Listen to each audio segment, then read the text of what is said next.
फिर से आपके लिए एक बहुत ही महत्वपूर्ण टॉपिक लेकर हाजिर हूं और आज का हमारा टॉपिक साम्राज्यवाद है। इम्पीरियलिज्म, साम्राज्यवाद। और आधुनिक यूरोप के इतिहास में यह एक बहुत ही महत्वपूर्ण घटना, हम इसे क्या कहें, एक बहुत महत्वपूर्ण विषय है साम्राज्यवाद, क्योंकि इसने यूरोप को ही नहीं पूरे विश्व को प्रभावित किया था।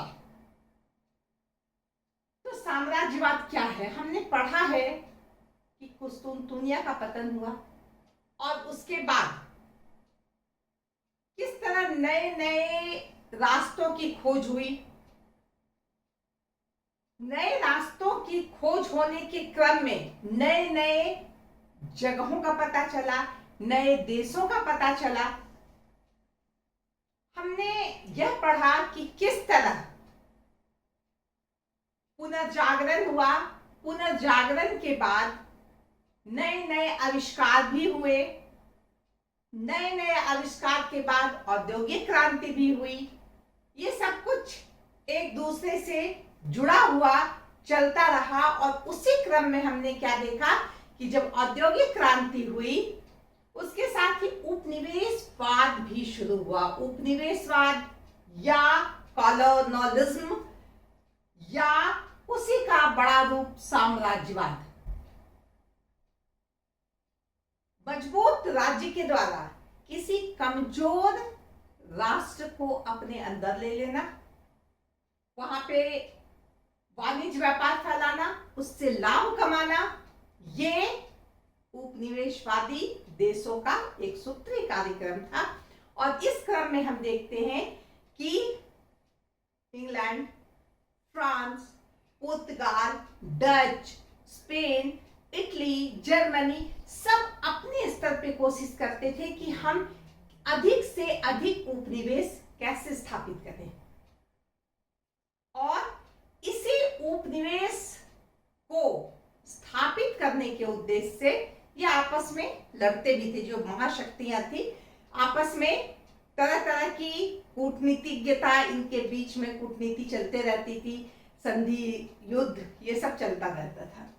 तो ये साम्राज्यवाद धीरे धीरे अलग रूप में आने लगा। शुरू में हम क्या देखते हैं कि ये उपनिवेश जो थे वो मुख्य रूप से वाणिज्य व्यापार के लिए थे, लेकिन धीरे धीरे वाणिज्य व्यापार से आगे बढ़कर के अब राजनीति के क्षेत्र में भी बड़े राष्ट्र छोटे राष्ट्रों के अंदर आ गए, क्योंकि उन्हें पता था कि अगर ऐसा करेंगे तभी हम एक मजबूत देश कहलाएंगे। तो हम क्या कह सकते हैं कि ये काम जब सिर्फ व्यापार वाणिज्य से ही मतलब था, 1820 ईस्वी से लेकर के 1820 से लेके 1870 तक, इस समय तक हम क्या देखते हैं कि औपनिवेशिक तटस्थता का युग था। बहुत ज्यादा इसमें लोग इन्वॉल्व नहीं थे, सिर्फ वाणिज्य व्यापार करना है। लेकिन इसके बाद 1870 के बाद हम क्या देखते हैं कि ये जितने भी यूरोपीय देश थे वह और सक्रिय हो गए, एक अलग तरह से सक्रिय हो गए और उन लोगों ने किसी कमजोर देश पे कब्जा किया, उस पर अधिकार किया और वो उसके लिए फायदे की बात थी। वहां से वो तरह तरह के फायदे कमा सकते थे। साथ ही साथ उनकी सांस्कृतिक जो पहचान थी उसे भी धूमिल करने की कोशिश की गई। उसकी जो राजनीति का क्षेत्र था उसमें भी टांग घुसाने की कोशिश की गई। तो कहने का अर्थ यह है कि यूरोपीय देशों ने साम्राज्यवाद को बढ़ावा दिया। सारे ये देश, यूरोप के सारे देश अधिक से अधिक अपने साम्राज्य विस्तार पर ध्यान देने लगे। यहां तक कि इंग्लैंड के एक लेखक ने लिखा कि ये जो साम्राज्यवाद है, अपने साम्राज्य को बढ़ाना है, साम्राज्यवाद को बढ़ावा देना है, यह बहुत जरूरी है और यह इंग्लैंड के जो गोरे लोग हैं उसका ये दायित्व है। ऐसा कहा कि भाई विश्व के जितने भी देश हैं उस पर श्वेत लोग यानी अंग्रेज लोग उस पर अपना कब्जा करें, उस पर अपना अधिकार करें। उसी तरह फ्रांस का भी कहना था कि हाँ भाई हम लोग कल्चर्ड बनाएंगे लोगों को। इसी तरह इटली का क्या कहना था कि हम लोगों को पुण्य के रास्ता दिखाएंगे। तो इस तरह साम्राज्यवाद को बढ़ावा देने के लिए इन देशों ने ऐसे ऐसे तर्क रखे। जैसा कि हम जानते हैं कि जब उपनिवेश की स्थापना हुई थी तब क्या था, ट्रिपल जी जो है, ट्रिपल जी ये बहुत ही महत्वपूर्ण था। ट्रिपल जी क्या था, गोल्ड, पहला गोल्ड, यानी कि जब हम उपनिवेश स्थापना करेंगे तो वहां जो देश है, वहां जो संसाधन है, वहां जो सोना है उसे लाएंगे। ग्लोरी, हम वहां पे जब आक्रमण करेंगे, वहां अपना अधिकार करेंगे तो हमारा जो है महत्व बढ़ेगा, हम समृद्ध होंगे। तीसरा गॉड, ईसाई धर्म का प्रचार करना भी हमारा काम है। तो इससे ट्रिपल जी ने उपनिवेशवाद को बढ़ावा दिया और यह बढ़ते बढ़ते अपना विस्तृत रूप ले लिया जिसे हम साम्राज्यवाद कहते हैं। और इस साम्राज्यवाद के अंतर्गत हम क्या देखते हैं कि अब दूसरे देश के राजनीतिक मामलों में हस्तक्षेप करना, उस पर अपना अधिकार करना, यह इन देशों का अधिकार हो गया जो शक्तिशाली देश थे। तो इस तरह हम कह सकते हैं कि उपनिवेशवाद या साम्राज्यवाद या कॉलोनलिज्म ये एक ही चीज था, जिसमें शक्तिशाली राज्य के द्वारा कमजोर राज्य पर अधिकार किया जाता था और उसके आर्थिक क्षेत्र को, उसके धार्मिक क्षेत्र को, उसके सांस्कृतिक क्षेत्र को और अंततः उसके राजनीतिक क्षेत्र को भी अपने अंडर कर लिया जाता था। तो यही साम्राज्यवाद था। तो साम्राज्यवाद के क्या कारण थे, अक्सर सवाल आ सकता है। ये तो जितना कुछ हमने बताया उसमें ये कारण भी था, लेकिन फिर भी अगर कहा जाए तो हम उसको ज्यादा बढ़िया से समझाने के लिए बताएंगे आर्थिक कारण। हमने भी बताया कि उससे फायदा था, वहां के भौतिक संसाधनों पर उन बड़े राष्ट्र जो थे उसका अधिकार हो जाता था। ये मजबूत राष्ट्र, ये चाहे कितना भी बड़ा हो, अगर ये कमजोर है तो इस पर अगर वो अधिकार कर लिया तो यहाँ का भौतिक संसाधन इसका हो गया। यहाँ से सोना, तांबा, अभ्रक, लोहा, कोयला जो भी निकल रहा है उस पर इसका पूरा अधिकार। साथ ही साथ हम क्या देखते हैं कि यहाँ पे बहुत सारे उद्योग धंधे स्थापित हो गए थे, बड़े बड़े उद्योग धंधे स्थापित हो गए थे। यहाँ पर अधिक से अधिक उत्पादन होने लगा था, इतना उत्पादन होने लगा था कि उसका खपत इन देशों में नहीं था। तो इन देशों में खपत नहीं था, सरप्लस हो जा रहा था बना हुआ माल। तो क्या करना है, जाके अपने उपनिवेशों में बेच देना है, यहाँ जहां उपनिवेश है वहां जाकर के माल को खपा देना है। इससे क्या हुआ फायदा, ये जो राष्ट्र है, जो शक्तिशाली राष्ट्र, उसे फायदा होगा। इसके साथ ही साथ कच्चा माल चाहिए, तो कच्चा माल भी इन देशों से मिल जाएगा, एकदम औने पौने दाम में उठा करके ले आएंगे, यहाँ फैक्ट्री में माल तैयार होगा और फिर इसी के यहाँ ला करके बेच देंगे। तो ये एक बहुत ही फायदे का सौदा था और इसके लिए सभी तत्पर हो गए कि भाई हमारे देश को ज्यादा फायदा हो, चाहे वो इंग्लैंड हो, चाहे फ्रांस हो, चाहे पुर्तगाल हो। आपको पता ही है कि हमारे यहाँ भी पुर्तगाली आए, डच आए, इंग्लैंड आया, फ्रांस, सबों की दृष्टि क्यों रही यहाँ पर, क्योंकि यहाँ से हम अधिक से अधिक धन दौलत लूट के ले जाएंगे, हम अपने यहाँ का बना हुआ माल यहाँ बेचेंगे और फायदा कमाएंगे। तो इस तरह ये जो आर्थिक कारण था, यह एक बहुत बड़ा कारण बना साम्राज्यवाद को फलने फूलने का, साम्राज्यवाद के उदय का, उसके फलने फूलने का। बहुत सारे आविष्कार हो गए थे,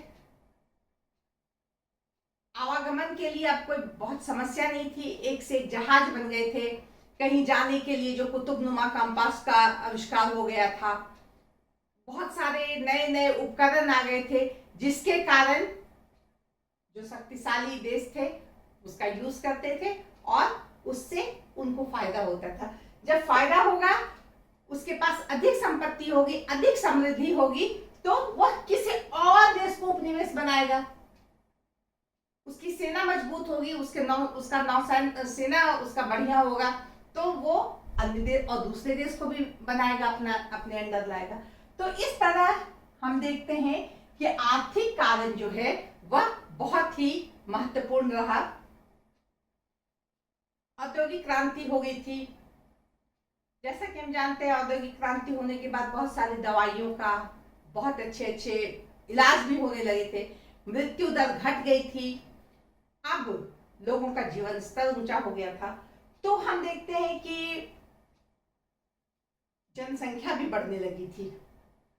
अब इन जनसंख्या को भी ठिकाना लगाना था, तो इन जगहों पर उनको भेजा जा सकता था। तो इस तरह हम देखते हैं कि आर्थिक कारण का ये बहुत बड़ा आर्थिक कारण, उदय का कारण था किसका? साम्राज्यवाद का। अब हम बात करेंगे धार्मिक कारण।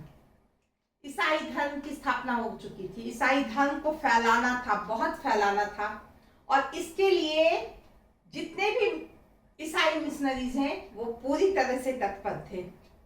इंग्लैंड के जो ईसाई मिशनरीज है वो भी एकदम तत्पर थी, भाई कहाँ कहाँ हमारा उपनिवेश है, वहां पे जाना है, पादरी को, पोप को, और वहां जाके ईसाई धर्म का प्रचार करना है। तो ये एक बहाना था, लेकिन अक्सर हम बहुत बार ये देखा गया कि जो ईसाई पोप या पादरी धर्म की ये के लिए, प्रचार के लिए वहां गए, वो वहां व्यापार भी करने लगे, और व्यापार करके उन्होंने धन भी कमा लिया। कहा जाता है कि इंग्लैंड मिशनरी से एक लिविंगस्टोन नाम के एक पादरी को भेजा गया था अफ्रीका। उन्होंने क्या किया, वहां ना सिर्फ ईसाई धर्म का प्रचार किया, बल्कि उन्होंने एक अच्छी खासी संपत्ति अपनी बना ली वहां, और उन्होंने लिखा कि ये सिर्फ ईसाई धर्म के प्रचार के लिए ही मैं यहाँ आया था, लेकिन मैं यहाँ पे बहुत अधिक संपत्ति भी बना लिया। ये हर प्रचार के लिए, धर्म प्रचार के लिए भी अच्छा है, व्यापार के लिए भी ये जगह अच्छा है।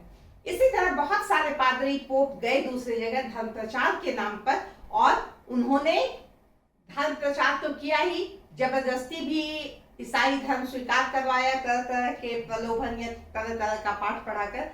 तो यह भी एक बहुत बड़ा कारण था, धार्मिक कारण, जिसके कारण साम्राज्यवाद को बढ़ावा मिला कि अरे हाँ, उस क्षेत्र में ईसाई धर्म नहीं है, उधर जाना होगा, अरे उधर तो कहना है कि धर्म को बढ़ावा देने के लिए, लेकिन साथ साथ उसके साथ हम क्या देखते हैं, अपने साम्राज्य को बढ़ाने की भी जुगत उसमें लगी हुई है।